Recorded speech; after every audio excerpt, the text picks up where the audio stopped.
Hello and welcome to Tarun IAS. तो आज हम फिर आपके सामने प्रस्तुत हैं द हिंदू का एनालिसिस लेके 4 जुलाई का। चलिए ठीक है, स्टार्ट करते हैं। आज के न्यूज़पेपर में क्या हमारे लिए point of UPSC point of view से जरूरी है क्या नहीं, तो देखिए। चलिए ठीक है, स्टार्ट करते हैं।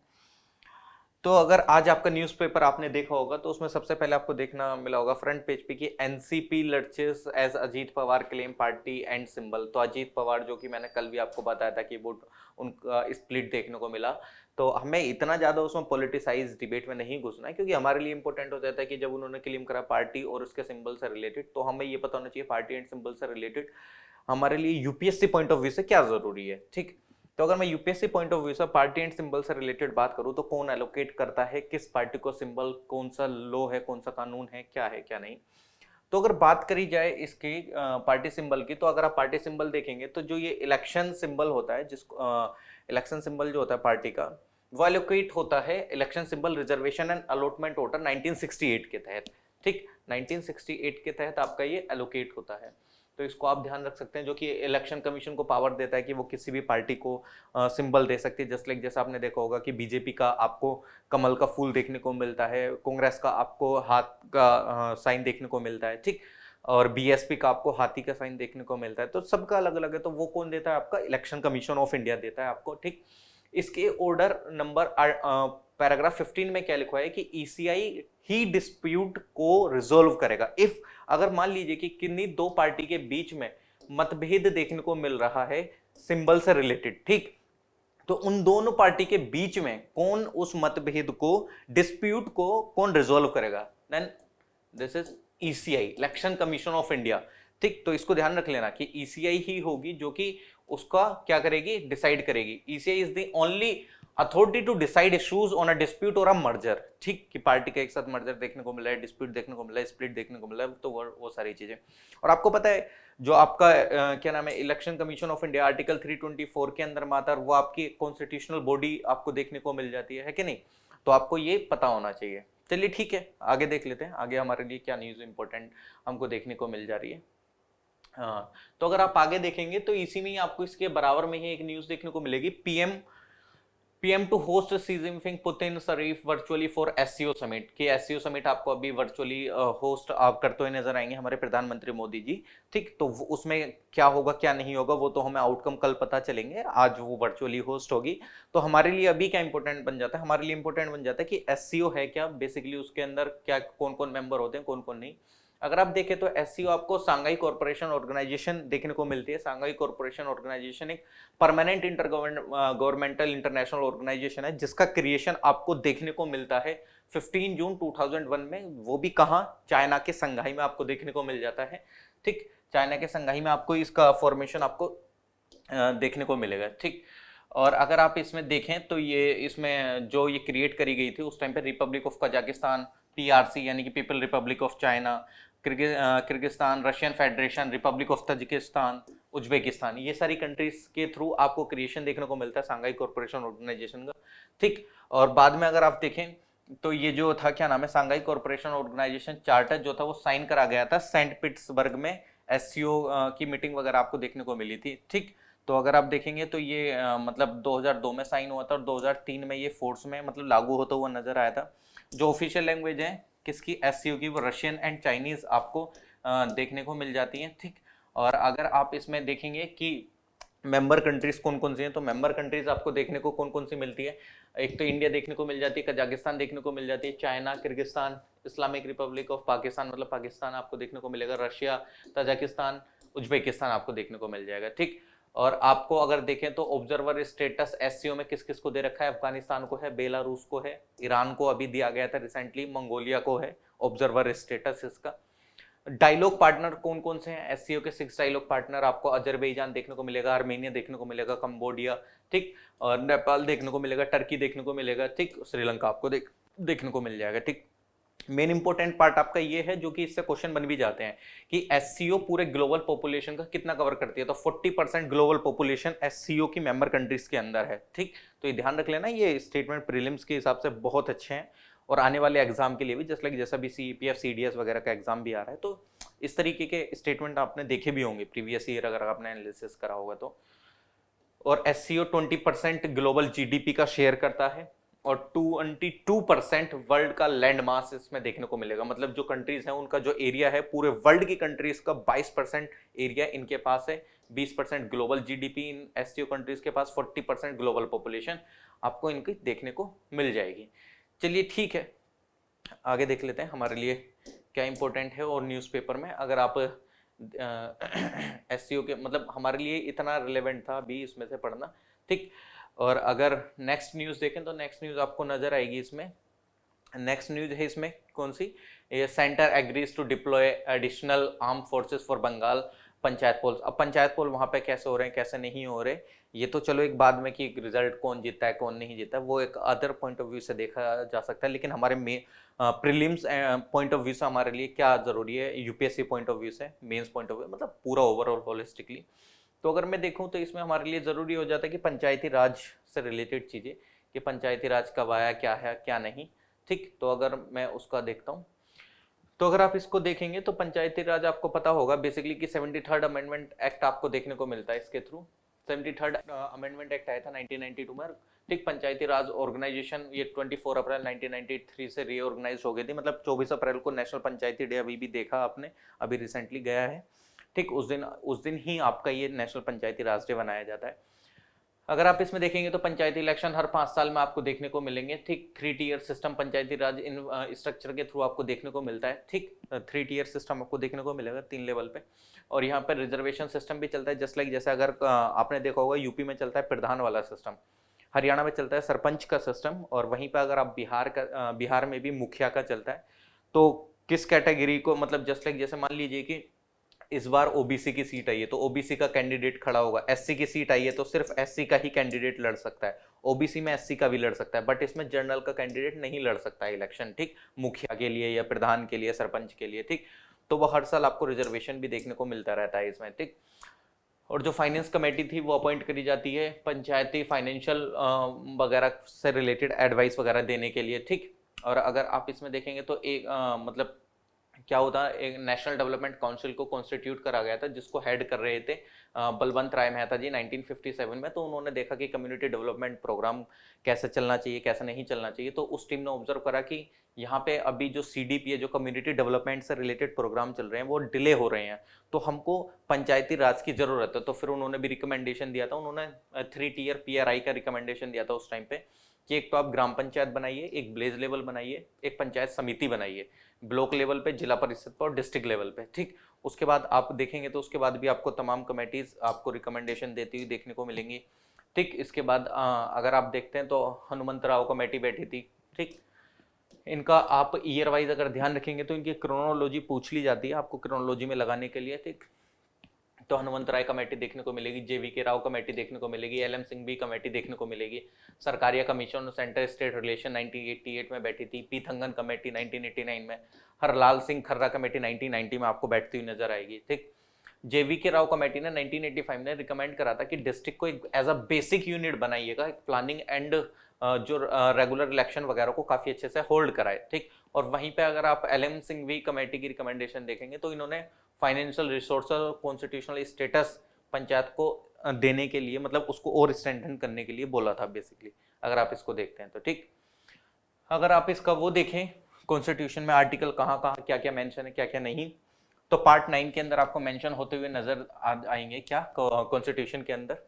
आर्टिकल 243 जैसे डेफिनेशन की बात करता है पंचायत के, फिर ग्राम सभा 243A पंचायत के कॉन्स्टिट्यूशन की बात कर रहा है, 243B कंपोजिशन पंचायत के अंदर कौन कौन होगा, 243C, 243D रिजर्वेशन से रिलेटेड, 243 पंचायत का ड्यूरेशन कितना होगा, 243F डिस्क्वालिफिकेशन मेंबर्स का, 243G पावर क्या होगी, अथॉरिटी रेस्पॉन्सिबिलिटीज, 243H पावर की जो वो टैक्स वगैरह लगा सकते हैं अपने लेवल पर। आपने देखा होगा पहले चुंगी वगैरह लगती थी या अभी भी लग जाती हैं कि वो गांव अपने स्तर पे जो टैक्स लगाता है वो उसको पावर कहाँ से मिल रही है, आर्टिकल 243H से मिल रही है, ठीक।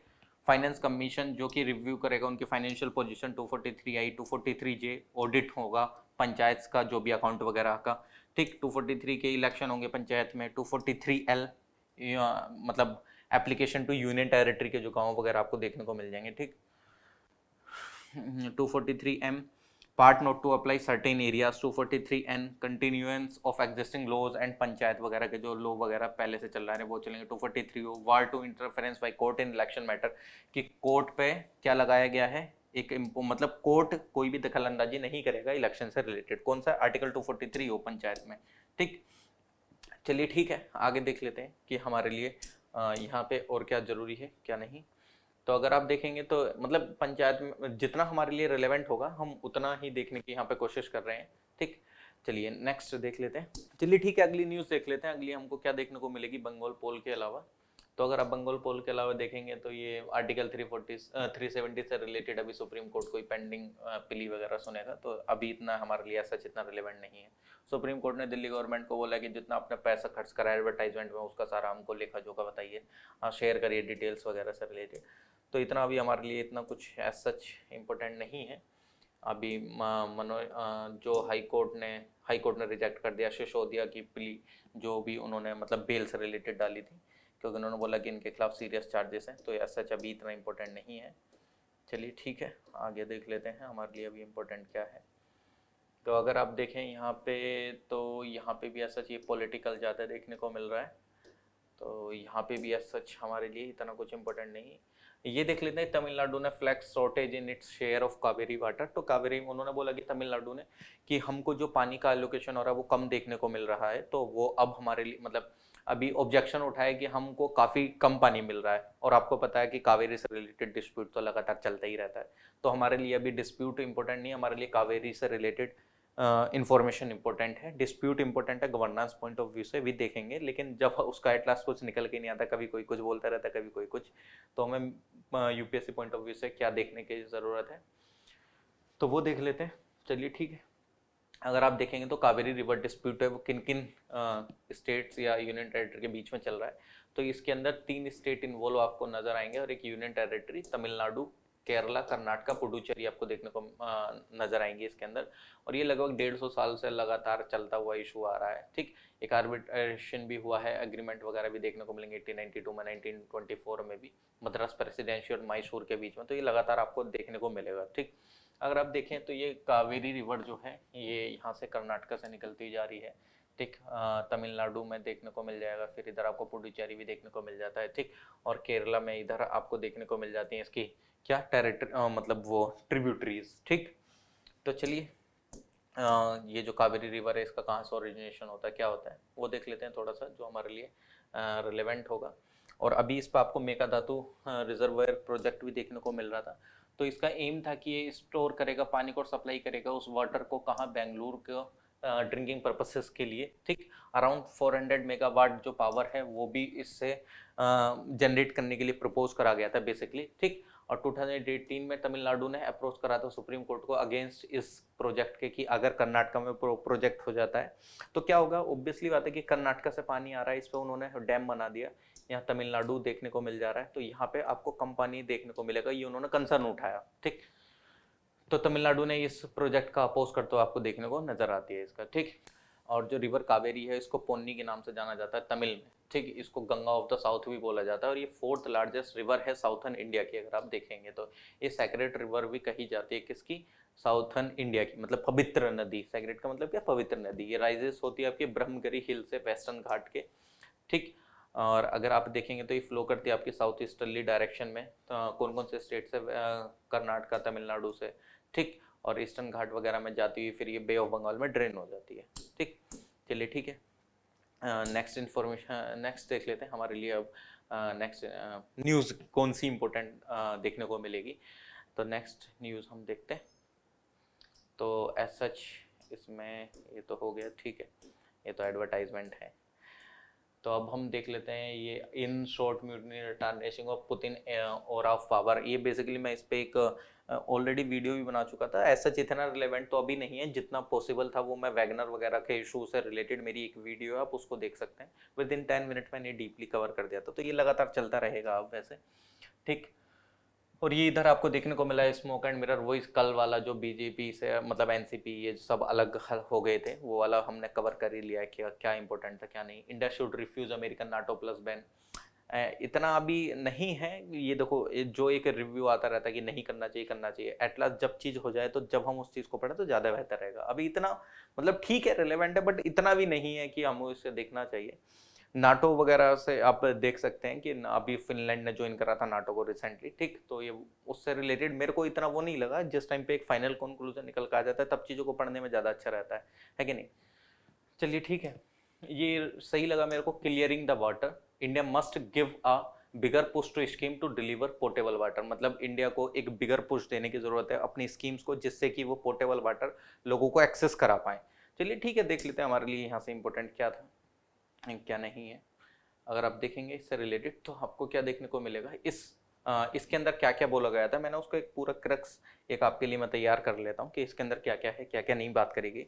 अगर अभी आप देखें तो बेसिकली जो एक इंडिया का मतलब इंडिया क्या जो एक क्या नाम था, विजन था गवर्नमेंट के कि 2024 तक मतलब क्या करना है, ड्रिंकिंग वाटर सबके घरों में पहुंचाना है। बट अभी उसमें कुछ चैलेंजेस देखने को मिल जा रहे हैं, ठीक। उस जो इसके अंदर बात करेगी थी मैंने उसी को ही तैयार कर दिया आपके लिए, ठीक।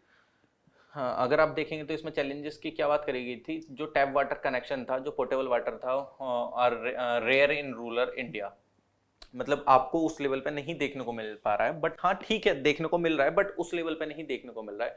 और जो कि प्राइम मिनिस्टर मोदी जी ने प्रॉमिस भी करा था कि जो पोर्टेबल वाटर है वो रूरल हाउस होल्ड में 2024 तक आपको देखने को मिलेगा। और अभी तक लगभग 64% जो रूरल हाउस होल्ड है उनको पाइप्ड वाटर मिल चुका है, मतलब टंकियों के थ्रू।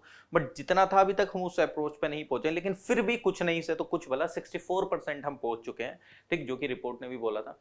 और जल शक्ति मिनिस्ट्री ने Jal Shakti has been working on the Har Ghar Jal mission to provide piped water connection. अगर आप देखेंगे तो जल शक्ति मिनिस्ट्री इस वाले मिशन पे काम कर रही है, हर घर जल वाले मिशन पे, ठीक।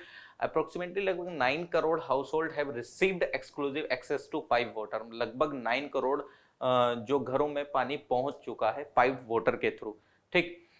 However, it is unlikely that all rural areas will be connected by April 2023 due to the COVID। देखो बेसिकली क्या होगा, हम इतना अच्छे से चलो ठीक है सरकार काम तो कर रही है, लेकिन जो 2024 तक का एक मिशन था 2023 अप्रैल तक का, तो वो उसमें क्या हुआ कि वो आपको अचीव होते हुए नजर नहीं आएगा, क्योंकि आपको बीच में कोविड-19 पेंडेमिक देखने को मिल गया था, रशिया यूक्रेन वॉर देखने को मिल गया था, ठीक।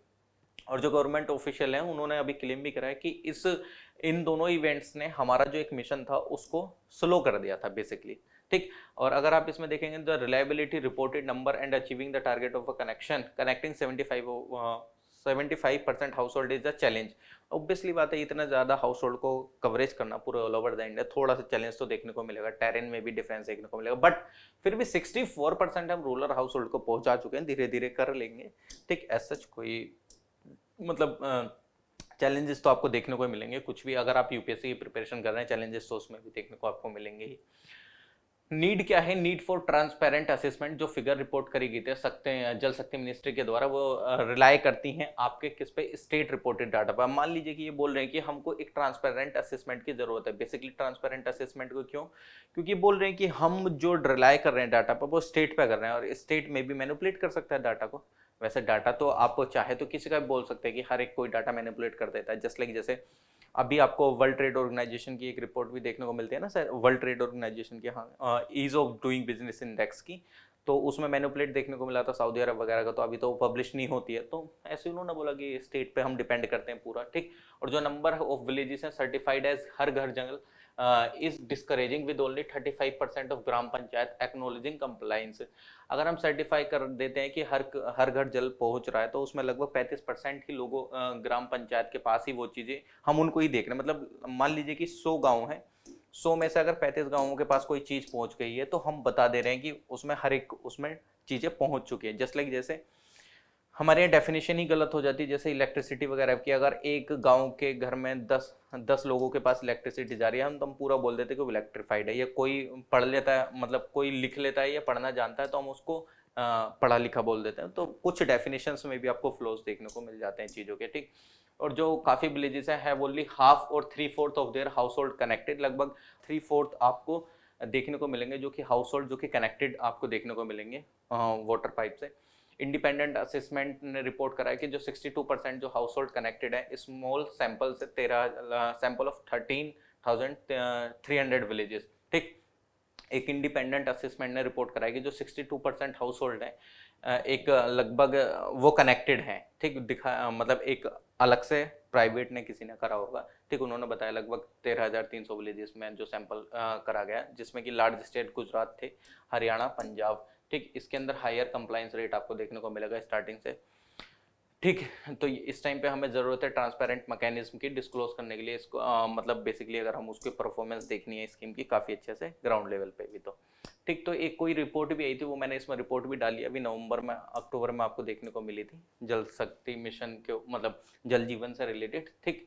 जल जीवन मिशन में क्या हो रहा है क्या नहीं, तो ये जल जीवन मिशन आपका department of drinking water and sanitation के द्वारा स्टार्ट कराया गया था। इसका एम है कि वो लगभग एटलीस्ट 55 लीटर पर पर्सन पर डे आपको पोर्टेबल वाटर प्रोवाइड कराना है, ठीक।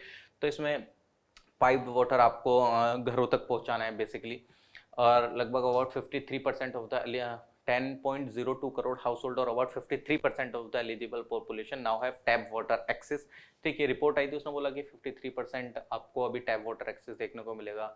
गवर्नमेंट क्लेम करती है कि 33% हम राइज करे हैं 2019 से अभी तक हम ऊपर नज़र आ रहे हैं, मतलब एक तरीके से ऐसा समझेंगे कि जो 2019 में हमने अचीव करा था उससे 19% ज़्यादा ही हमने अब अचीव करा है। तो ये अक्टूबर की रिपोर्ट है बेसिकली, तो ये मैंने इसलिए डाला कि जब आप PDF डाउनलोड करेंगे तो आप मेंस पॉइंट ऑफ व्यू से काफ़ी अच्छी चीज़ें इसमें हैं, ठीक। पार्लियामेंट्री स्टैंडिंग कमेटी ने भी जो है वाटर रिसोर्सेज पर उसने भी अपने नंबर निकाले, ठीक। तो उसने बोला कि 46% जो हाउस होल्ड है फुल्ली कनेक्टेड है टैप वाटर कनेक्शन से, ठीक।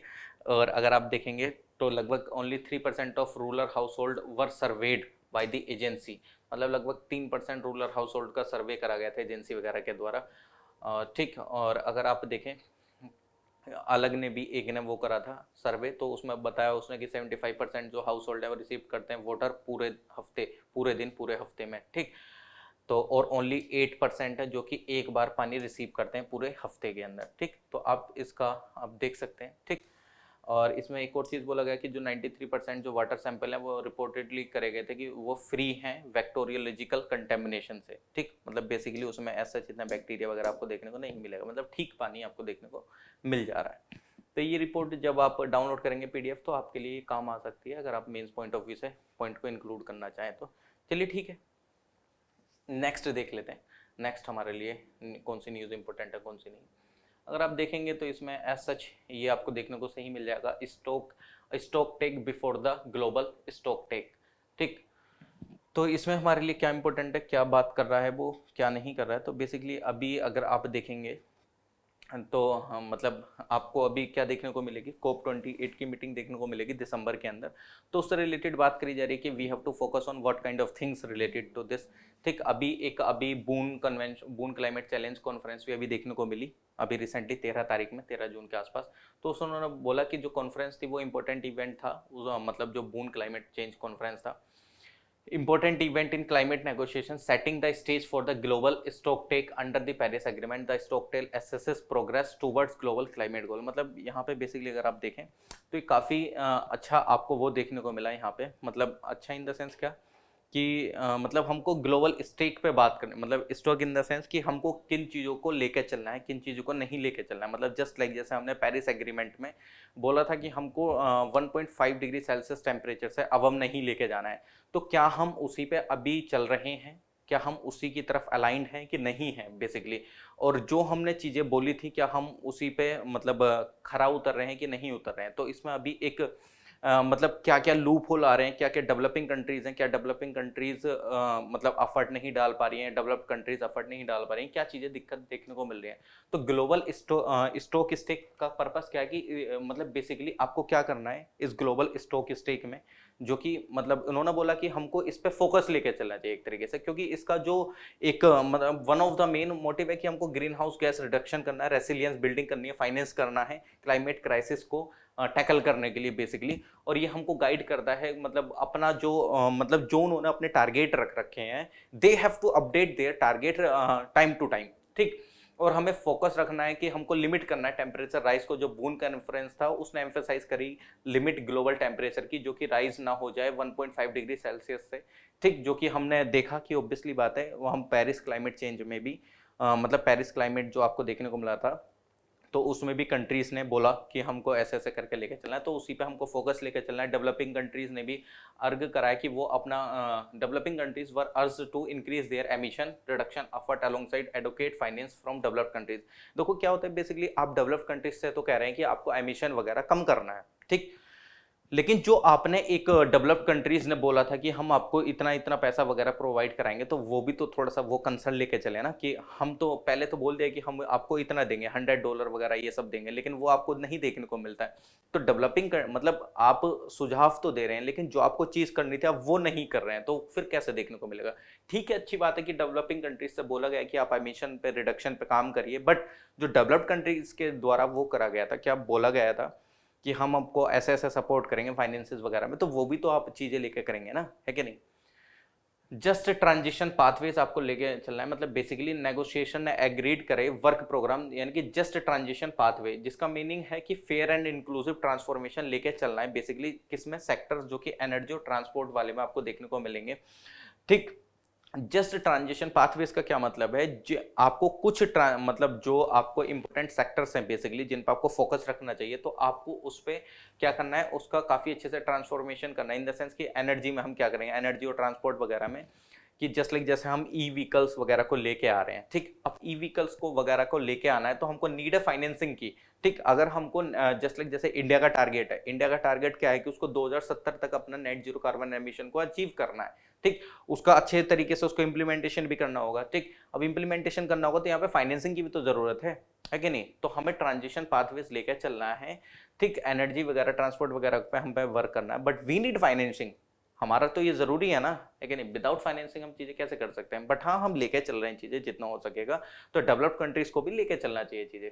Self differentiation and soft obligation जो अडॉप्शन था जस्ट ट्रांजिशन पाथवेज में, ठीक। तो बेसिकली अगर आप देखें, with the self differentiation principle in the in Paris agreement, developing countries strengthen the emphasis on just transition respecting the sustainable development goals and ILO guidelines। Basically अगर आप देखेंगे तो जो डेवलपिंग कंट्रीज थी उन्होंने जब अपने टारगेट्स को डिफाइन करा या कुछ करा, तो मतलब बेसिकली बोला कि हम ऐसे ऐसे लेके चलेंगे, तो उन्होंने हर एक चीज को मद्देनजर करते हुए टारगेट को बोला कि हाँ हम ये टारगेट अचीव करेंगे, है कि नहीं।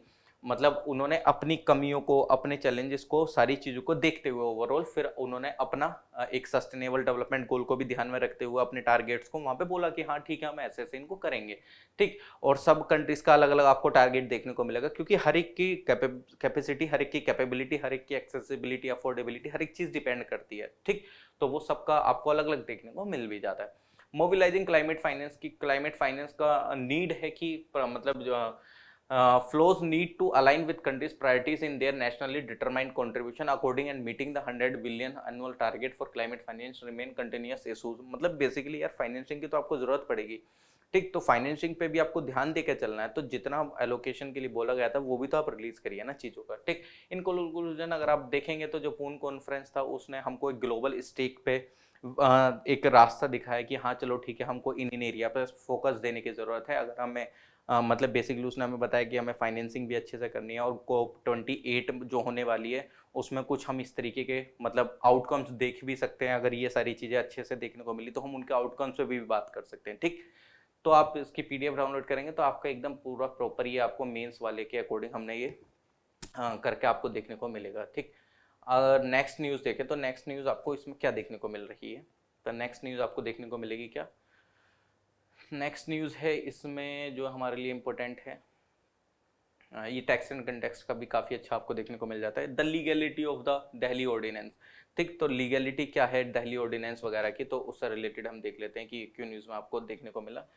तो अगर आप देखेंगे दिल्ली ऑर्डिनेंस वगैरह का, तो अभी बेसिकली क्या था, जो president ordinance on May 19, 2023 amendment the GNDC act taking away the services from the Delhi government nullifying the supreme court. मतलब बेसिकली क्या था, ये पावर का टसल आपको देखने को मिलता रहता है कि दिल्ली गवर्नमेंट से पावर छीन ली जाती है, फिर उसको दे दी जाती है, फिर छीन लिया गया था। तो अभी सुप्रीम कोर्ट के डिसीजन के अगेंस्ट प्रेसिडेंट का एक ऑर्डिनेंस देखने को मिला, ठीक। प्रेसिडेंट के ऑर्डिनेंस ने क्या करा, फिर दिल्ली गवर्नमेंट का जो कुछ पावर्स थी वो उसने वापस छीन लिए बेसिकली। तो अब उसी के ऊपर क्वेश्चन वगैरह उठ रहा है कि क्या वो लीगल था, क्या वो लीगल नहीं है बेसिकली। तो अगर आप इसको देखेंगे तो लीगैलिटी वगैरह का इशू हम देख लेते हैं अभी, तो इसमें क्या है क्या नहीं। तो यहाँ पे क्या क्वेश्चंस आपको उठते हुए नजर आएंगे, तो क्या जो ऑर्डिनेंस था वो बिल पास कराया था पार्लियामेंट के द्वारा, क्या वो नलीफाई कर रहा है कोर्ट का डिसीजन को? क्योंकि ऑब्वियसली बात है, जब कोर्ट ने उनको पावर दे दी थी तो वो ऑर्डिनेंस जो आया क्या वो जुडिशरी की पावर को क्या कर रहा है, ओवर रूल कर रहा है? क्या जो पार्लियामेंट है वो उसके parliament lakhs judicial power and can not negotiate a council decision without changing it's basis, कि वो बिना उसके बेसिस को चेंज करे उसका डिसीजन को नहीं बदल सकते? मतलब तमाम आपको क्वेश्चन इसमें देखने को मिल जाएंगे। अगर आप देखें तो इसमें अगर सुप्रीम कोर्ट का डिसीजन की बात करें तो इसमें कॉन्स्टिट्यूशनल मैंडेट क्या निकल के आया था, तो आर्टिकल 239 का सेक्शन 3 का सबसेक्शन ए ने ग्रांट करी थी पावर दिल्ली लेजिस्लेटिव असेंबली को कि वो लॉज बना सकती हैं including services, but police, public order और लैंड से रिलेटेड वो चीजें नहीं बना सकते हैं। ये अभी भी आपको सेंटर के हाथ में देखने को मिलेगा। तो सुप्रीम कोर्ट का डिसीजन था वो इस मैंडेट के ही रेस्पेक्ट में आपको देखने को मिला था, ठीक, जो कि गवर्नमेंट को, दिल्ली गवर्नमेंट को कंट्रोल दे रहा था इन तीनों सब्जेक्ट के अलावा बाकी सब सब्जेक्ट्स पे आर्टिकल 239 का सेक्शन 3 का सबसेक्शन ए के अकॉर्डिंग, ठीक। तो अब क्या देखने को मिला कि जो सेक्शन 3 है जीएनसीडीटी एक्ट का जो ऑर्डिनेंस इंसर्ट कराया गया था, सेक्शन 3 है वो ये बोलता है कि जो लेजिस्लेटिव असेंबली है वो नहीं बना सकती है लॉज कंसर्निंग सर्विसेज से रिलेटेड, ठीक। मतलब ये इनवैलिडेटिंग द कोर्ट डिसीजन, मतलब कोर्ट डिसीजन को बेसिकली ये नलीफाई क्या उसके अकॉर्डिंग चीजें बता रहे हैं कि इसके अंदर जो सेक्शन 3A है जो जीएनसीडीटी एक्ट का, तो वो ये बोलता है कि लेजिस्लेटिव असेंबली लॉज नहीं बना सकते कंसर्निंग सर्विसेज से रिलेटेड, और इस सेक्शन का एम है और इस सेक्शन की वजह से ही सुप्रीम कोर्ट का जो जजमेंट था, बेसिकली जो सुप्रीम कोर्ट का जजमेंट है वो नलीफाई हो जाता है, ठीक। This section aims to nullify the supreme court judgement which is legally unstable without proper ground. अब यहाँ पे कुछ ऐसा कोई ग्राउंड थोड़ी है, ये तो आपने एक्ट बनाया, इस एक्ट के अंदर में अपना कुछ भी प्रोविजन डाल सकते हैं, है कि नहीं? अब आपने प्रोविजन डाल दिया तो ऑब्वियसली बात है वो सुप्रीम कोर्ट का जजमेंट तो नलीफाई हो जाएगा, है कि नहीं? Overriding the chief minister power, इसमें क्या आपको देखने को मिलेगा, जो नेशनल कैपिटल सर्विस अथॉरिटी है, ये जो ऑर्डिनेंस था, ऑर्डिनेंस ने एक एस्टेब्लिश करी अथॉरिटी जो कि चेयर करी जाती है किसके द्वारा? चीफ मिनिस्टर के द्वारा, चीफ सेक्रेटरी के द्वारा और होम सेक्रेटरी के द्वारा एज अ मेंबर। इसका रियल पर्पस ये है कि वो डेलीगेट करेगा सारे डिसीजन जो कि पोस्टिंग, ट्रांसफर, डिसिप्लिनरी मैटर वगैरह या ठीक इन सब चीजों से रिलेटेड होंगे, ठीक। Disciplinary matter to the 2 members excluding the chief minister's opinion, chief minister की ओपिनियन ही नहीं ली जाएगी इसमें। जो लेफ्टिनेंट गवर्नर का जो डिसीजन है बिकम्स फाइनल, और इस मैटर में भी लेफ्टिनेंट गवर्नर का डिसीजन फाइनल माना जाएगा, ना कि चीफ मिनिस्टर का, ठीक। और चीफ मिनिस्टर का रोल तो इससे भी डायरेक्टली फिर नलीफाई आपको होता हुआ देखने को मिलेगा, क्योंकि ठीक, और क्योंकि ये जो लेफ्टिनेंट गवर्नर की लास्ट में आपको अथॉरिटी देखने को मिल जाती है आर्टिकल 239 का सेक्शन 4 के अकॉर्डिंग भी, ठीक। तो यहाँ पे भी चीफ मिनिस्टर का तो कुछ रोल देखने को ही नहीं मिल रहा है आपको, लेफ्टिनेंट गवर्नर ही आपको देखने को मिल जा रहे हैं। तो कुछ की प्रोविजन अगर आप देखें तो रिव्यू करने की जरूरत है। रिव्यू कैबिनेट डिसीजन, जो सेक्रेटरी है बेसिकली काउंसिल ऑफ मिनिस्टर के जो सेक्रेटरी हैं वो एक can bring a secretary decision to the lieutenant governor notice if it's deem unlawful और against the rule. The provision allow the secretary to review and potentially rescind cabinet decision based only on their opinion. मतलब basically जो council of minister का भी decision देखने को मिलेगा तो उसको भी रिव्यू करके उसको भी नलीफाई करा जा सकता है, ठीक। मतलब कुल मिला के दिल्ली गवर्नमेंट का तो कुछ नहीं होगा, है कि नहीं, चाहे वो डिसीजन कैसा भी हो, ठीक। वो वाला सेंस आपको देखने को मिल रहा है। Change in session convening procedure, जो ऑर्डिनेंस इंट्रोड्यूस करा गया था, ordinance introduces a new procedure, एक नया प्रोसीजर इस ऑर्डिनेंस से इंट्रोड्यूस करा जहां पे जो कैबिनेट चीफ सेक्रेटरी है उसकी ओपिनियन ली जाएगी। मतलब ओपिनियन लेगा वो किसकी? लेफ्टिनेंट गवर्नर की। Chief Minister before issuing summon to convene the assembly. This contradicts the existing constitutional practice where the cabinet advises the lieutenant governor to summon the assembly. Seeking opinion before issuing summon is unnecessary and against established practices. मतलब basically ये बोल रहे हैं कि जो ये ordinance लाया गया है उसने एक नया प्रोसीजर लाया है। यहाँ पे नया प्रोसीजर क्या लेकर आया है? जो चीफ सेक्रेटरी है वो ओपिनियन लेगा लेफ्टिनेंट गवर्नर की, ना कि चीफ मिनिस्टर की किसी असेंबली को समन करने से पहले। मतलब हर एक चीज में जो चीफ मिनिस्टर है उसका कुछ रोल नहीं है, तो ठीक, तो मतलब उसको नलीफाई करने की ही बात, मतलब ऑब्वियसली आपको इसके अकॉर्डिंग वही देखने को मिल जा रहा है, ठीक। कुछ ग्राउंड तो ऐसा नहीं देखने को मिला कि जिस ग्राउंड पे उसको नलीफाई मतलब अच्छे वे में करा गया है, नहीं करा गया। तो इन कंक्लूजन हम बात वही कर सकते हैं कि we have to work according to the constitutionality, legality हमको देखने को पड़ेगी, गवर्नेंस हमारा अच्छा होना चाहिए, जो चीज़ें हैं वो प्रॉपर वे में इम्प्लीमेंटेशन होनी चाहिए, तो उसके अकॉर्डिंग आप इसका कंक्लूजन भी दे सकते हैं, ठीक।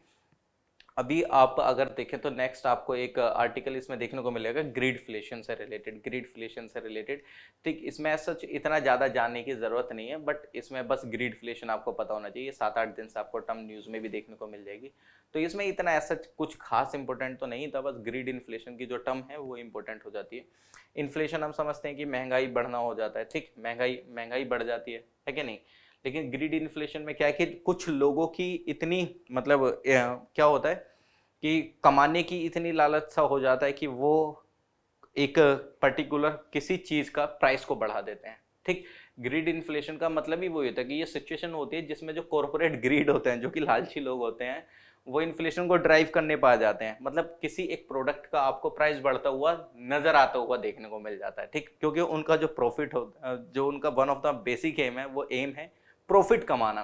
उनको तो प्रॉफिट हो जाता है, बट जो इन्फ्लेशन उनकी वजह से मार्केट में देखने को मिला है, ठीक यार, वो तो ग्रीड मतलब जो पर्सन काफी अच्छे से कमा रहा है तो ऑब्वियसली बात है, अगर कोई 2 लाख कमा रहा है तो वो उस 50,000 के 1 लाख भी दे सकता है। ग्रीड इन्फ्लेशन बढ़ता गया है कि नहीं, वो हायर प्रॉफिट वगैरह आपको देखने को, मतलब मैं आपको एक लालच बता रहा हूँ। ठीक, तो हायर प्रॉफिट की वजह से आपको कमाने की वजह से जो एक मतलब आपको एक लालच वाला इन्फ्लेशन इन लोगों की वजह से आपको देखने को मिल जाता है। ठीक, और ये आपको कहाँ देखने को मिल रहा था, अभी यूएस वगैरह यूरोप वगैरह में आपको देखने को मिल जा रहा था।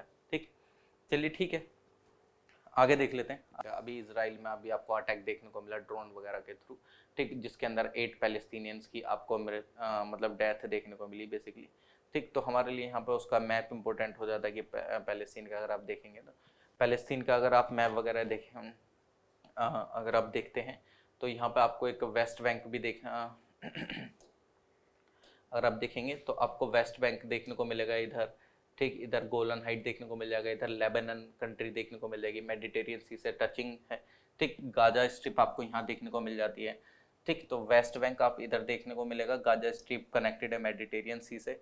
और जो इसराइल है वो कनेक्ट टचिंग कंट्रीज कौन कौन से, जॉर्डन है, इजिप्ट आपको देखने को मिल जाती है। ठीक, डेड सी आपको देखने को मिल जाएगी आपको यहाँ पे। ठीक, और अगर आप देखेंगे सी ऑफ गैलीली देखने को मिल जाएगी इधर, नॉर्थ वाली साइड में आपको सीरिया देखने को मिल जाएगा इसके। ठीक, तो ये आपको पता होना चाहिए। सिनाई पेनिनसुला आपको देखने को मिल जाएगा, गल्फ ऑफ अकावा से टचिंग देखने को मिल जाएगा इसराइल। ठीक, पहले ये इतना जो ये ग्रीन ग्रीन पार्ट पहले पैलेस्तीन के अंडर में होता था, 1947 में इतना ग्रीन पार्ट बचा पैलेस्तीन के अंडर में, 1967 में इतना पार्ट बचा, और आज छोटे छोटे टुकड़े बच गए हैं।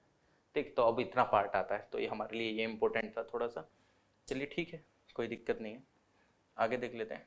आगे हमारे लिए क्या इंपॉर्टेंट है, फ्रांस में अभी आपको एक अटैक देखने को मिला। फ्रांस में क्या देखने को मिला बेसिकली, अगर आप देखेंगे तो एक लड़के को गोली मार दी थी, तो उसकी वजह से मतलब क्या था, एक पुलिसमैन था, तो पुलिसमैन मतलब ऑब्वियसली बात है डिस्क्रिमिनेशन तो आपको देखने को मिलता है वहाँ पे एज सच। मतलब अगर आप अमेरिका में भी देखेंगे तो जो गोरे लोग हैं उनके खिलाफ इतना एक्शन नहीं होगा, जो ब्लैक पीपल देखने को मिलेंगे उनके खिलाफ आपको देखने को मिल जाएगा। तो सेम यहाँ पे एक जो बच्चा था वो जा रहा था, तो पुलिस के कहने से शायद रुका नहीं, तो उसको गोली मार दी थी उसके चेस्ट पे, तो फिर उसकी मृत्यु होगी। तो लोग काफ़ी आतुर हो गए थे। फिर बाद में वो ऑब्वियसली बात है आप उसको रोक सकते थे अदर वे ऑफ से, अदर तरीके भी हो सकते थे, लेकिन गोली मारना इज़ नॉट द सॉल्यूशन। तो आपको फ्रांस पता होना चाहिए कि फ्रांस कहाँ पे, फ्रांस आपको अगर आप देखेंगे तो यहाँ पे आपको फ्रांस देखने को मिलेगा, फ्रांस की कैपिटल आपको पेरिस देखने को मिल जाती है। ठीक, ये टचिंग है बेल्जियम से। ठीक, बेल्जियम की कैपिटल ब्रसल्स देखने को मिल जाती है। इधर लग्जमबर्ग जर्मनी आपको देखने को मिल जाएगा, स्विट्जरलैंड आपको देखने को मिल जाएगा, इटली देखने को मिल जाएगा आपको। ठीक, और आपको वहीं पे आपको स्पेन देखने को मिल जाएगा, और फ्रांस के बराबर में बे ऑफ बिस्के देखने को मिलेगा, एटलांटिक ओशन देखने को मिलेगा, इंग्लिश चैनल आपको देखने को मिल जाएगा। ठीक, और अगर आप इधर देखेंगे तो इधर आपको मेडिटेरियन सी देखने को मिल जाएगी। ठीक, तो ये आपको थोड़ा सा लोकेशन वाइज पता होना थोड़ा सा चाहिए, है कि नहीं, कि जो कंट्री न्यूज़ मारी है ऐसे ही तो आपकी मैपिंग वगैरह भी कंप्लीट होती है। ठीक, तो ये चीज़ आपकी अगर कंप्लीट होंगी तो आप काफ़ी अच्छे से इसमें देख सकते हैं। तो यहाँ पे आपको फ्रांस भी देखने को मिल जाएगा, तो ऑब्वियसली वो मैंने बड़े में आपको दिखाई दिया था। चलिए ठीक है, और हमारे लिए आगे क्या इंपॉर्टेंट है, और एज सच इसमें इस न्यूज़पेपर में मैन्युफैक्चरिंग जो ग्रोथ है वो ईज देखने को मिली जून में। ठीक, ठीक है, जो आरबीआई ने रिपोर्ट करा कि जो 76% 2000 नोट्स वो रिटर्न आ गए हैं, लगभग 2000 नोट के 76%। आपको पता है ना कि अभी वो चाल चल में थोड़ा सा लीगल टेंडर अभी भी है, बट हाँ धीरे धीरे अभी हो जाएगा वो। ठीक, उसका लीगल टेंडर खत्म, तो अभी सच इतना जितना हमारे लिए रिलेवेंट था उतना आई होप कि हम कवर कर चुके हैं। ठीक, चलिए ठीक है, कोई इशू नहीं है। तो जाते जाते आपको एक मोटिवेशनल मैं कुछ एक कोट सुनाना चाहता हूँ। एक कोट क्या, आपको एक शायरी की एक आपको कविता ही है बेसिकली, काफ़ी अच्छा, मतलब जो एस्पिरेंट्स प्रिपेयर करते हैं बाहर आके या वैसे भी, तो उनके लिए काफ़ी अच्छे हैं कि पर्वतों से नाता तोड़ चुके, रखकर पत्थर अपने दिलों पर, घर से है मुख मोड़ चुके, किसका दिल करता है यारो घर का सुख चैन गंवाने को, फिर भी घर हम छोड़ आए हैं जीवन सफल बनाने को। यूपीएससी एस्पिरेंट्स या अदर जितने भी प्रिपरेशन कर रहे हैं, नैन में माँ के बसता सपना मैं कब अब काबिल बन जाऊं, कर कर चिंता बूढ़ी होगी कभी तो खुशियां दिलाऊं, बाप से मेरे चला ना जाता फिर भी काम को जाता है, मेरा खर्चा भिजवाने को रोज कमा कर लाता है, छत वो घर की टपक रही जिस नीचे वे सोते हैं, जब जब बाहर हुआ मैं मेरिट मुझसे ज्यादा वो रोते हैं, तो, पता है तुमको पता है रब को मेहनत में मेरी कोई कमी नहीं, वो जीवन क्या जीवन है यारो जिसमें किस्मत से ठनी नहीं, माना चलती कठिन परीक्षा का मेहनत मेरा हथियार है, गुरुओं से लेकर दीक्षा अर्जुन रण को तैयार है, सबर का मैया बांध ना तोड़ो गला किस्मत को मैं घोटूंगा, चंद महीने बाकी हैं बस आईएएस बनकर लौटूंगा। तो आपके एक पूरी जो एक दास्ता है एज अ यूपीएससी एस्पिरेंट की, वो इसमें काफ़ी अच्छे से बताई गई है, तो ये काफ़ी अच्छी लगती है मेरे को पोएम। ठीक, आपको भी पता होगा कि पूरा आपके माता पिताजी पूरा आस लगा के बैठे रहते हैं कि कब क्या होगा, बट वो भी समझते हैं चीज़ों को, ऐसा नहीं है कि आप पे वो प्रेशराइज बनाते हैं, उनकी भी गलती नहीं, उनके ऊपर सोशल प्रेशर होता है तो तब आपको वो प्रेशराइज थोड़ा करते हैं, वरना उनकी भी इच्छा नहीं होती कि वो आपको प्रेशराइज करें। ठीक, चलिए ठीक है, मिलते हैं नेक्स्ट डिस्कशन में। Thank you. मैं कल सेम टाइम 5 जुलाई का डिस्कशन लेके प्रस्तुत होंगे आपके सामने। Thank you and have a nice day.